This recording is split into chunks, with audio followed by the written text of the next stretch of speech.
আদালতে নিজেকে নির্দোষ দাবি করলেন সঞ্জয়। আরজি কর হত্যাকাণ্ড মামলায় এবার মূল অভিযুক্ত সঞ্জয় রায় আত্মপক্ষ সমর্থনের সুযোগ পেল শিয়ালদহ আদালতে।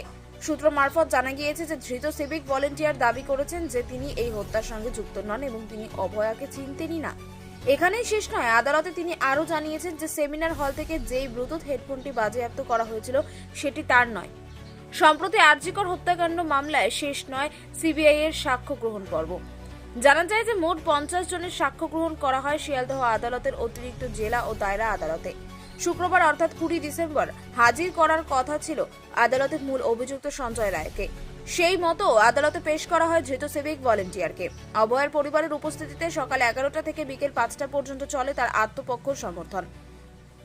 সূত্রের খবর, আদালতে সঞ্জয় রায় জানান যে তিনি নির্দোষ এবং এই হত্যায় তার হাত নেই।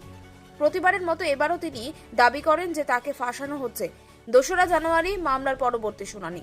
জানা গিয়েছে সেদিন আদালতের তরফ থেকে সিবিআই এবং অভিযুক্ত পক্ষের আইনজীবীর বক্তব্য শোনা যাবে। এছাড়া সেদিন লিখিতভাবে নিজেদের অবস্থান জানাবেন অভয়ার পরিবারের আইনজীবী।